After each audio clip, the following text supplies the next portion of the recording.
Well, hello there. It's Denise Taylor here, and I am so glad to be connected with you today. Now, if we haven't had a chance to meet, I want you to know a little bit more about me. I am a business strategist. I'm also an executive coach, speaker, and full time entrepreneur.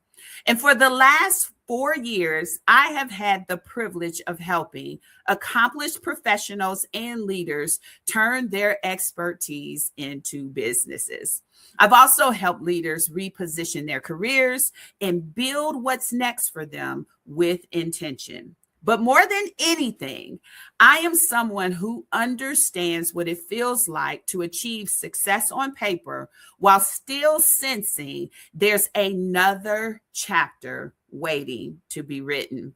Now, around here, we have honest conversations about leadership, about entrepreneurship, about purpose, positioning, and what it really takes to create success on your own terms. Now, I want to say this. I am glad that you are here. And I hope what I share today will help you in some way on your journey from corporate to entrepreneur.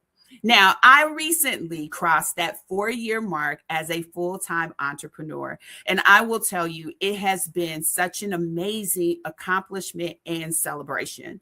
So many businesses barely make it past year one, let alone can take on the lifestyle and responsibility of a leader full time. I feel fortunate and blessed, but from that, I have spent a lot of time reflecting on what these last 4 years have taught me. Now, you may be saying to yourself, oh, she's going to share some tactical lesson or some social media lesson or even some platform building lesson. And I will tell you, I have definitely learned a thing or two across all of those facets. But today I want to talk about some deeper lessons I've learned, the things that fundamentally have changed how I think about business and building business. And the first one is this. Your experience does not automatically translate into marketplace demand. And that is something I wish I had understood way sooner. You see, when I left corporate, I didn't leave because I lacked experience. That was not the case at all for me. In fact, it was quite the opposite. I had decades of leadership experience. I had amazing results and accomplishments. I had proven credibility, and I had what I love to refer to as expertise. And if I'm being honest, I thought those things would naturally create demand. I thought people would immediately understand the value I brought to the table. I thought my experience would speak for itself loud and clear. But entrepreneurship taught me something different. Experience doesn't speak for itself. You, as the owner, as the entrepreneur, as the brain trust, have to translate it. You, as the expert, have to translate your experience. And that realization changed everything for me. You see, one of the things I teach now is that corporate and entrepreneurship operate differently. In corporate, your title carries weight. Your company or your brand that you work for, that carries weight.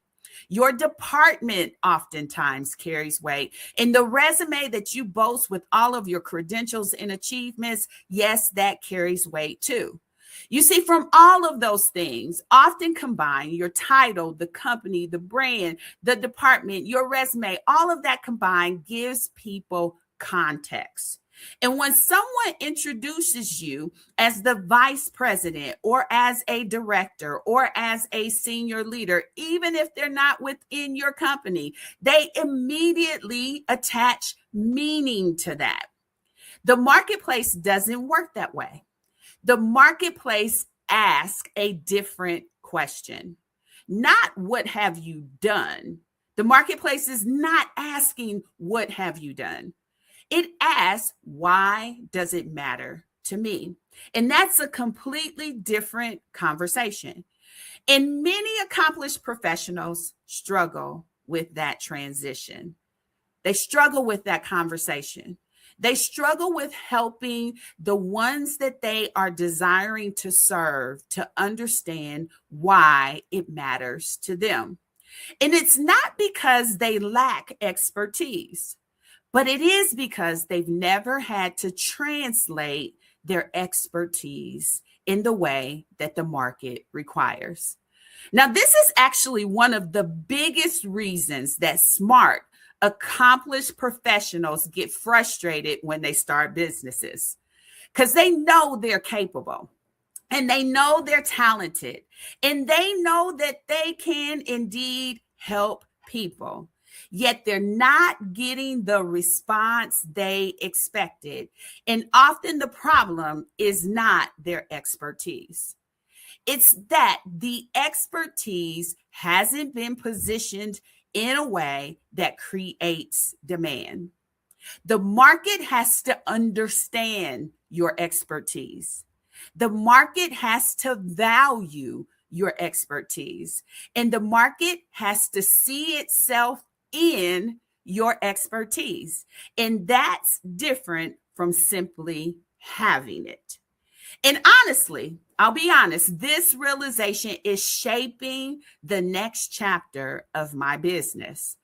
I have become increasingly fascinated by helping professionals understand that their expertise is an asset, not just a skill, not just a resume flex, not just experience. It is an asset, something that can be positioned, something that can have value, something that can create opportunity, something that can create demand. And that's why you'll hear me talking more about expertise as we move forward, because I believe the future belongs to people who can strategically translate their expertise into market demand. So 4 years in, here's what I see clearly. Your experience is valuable. Your expertise is valuable. Your authority is valuable. But value alone does not create demand. Translation creates demand. And once you understand that, everything changes. So if you're a corporate leader, if you're an executive or an experienced professional trying to figure out how to turn what you've built into something the marketplace actually responds to, I'd love to talk to you. I want to invite you to book a corporate to entrepreneur interest call with me. And it's available if you simply go to www.callwithdenise.live. When you go there, there'll be a link at the bottom of the page to my calendar directly, where you can book a time for us to talk about where you are in your journey of corporate to entrepreneur. And over the next few days, I'll be sharing a few more things I see clearly now after 4 years of entrepreneurship. I'll see you next time.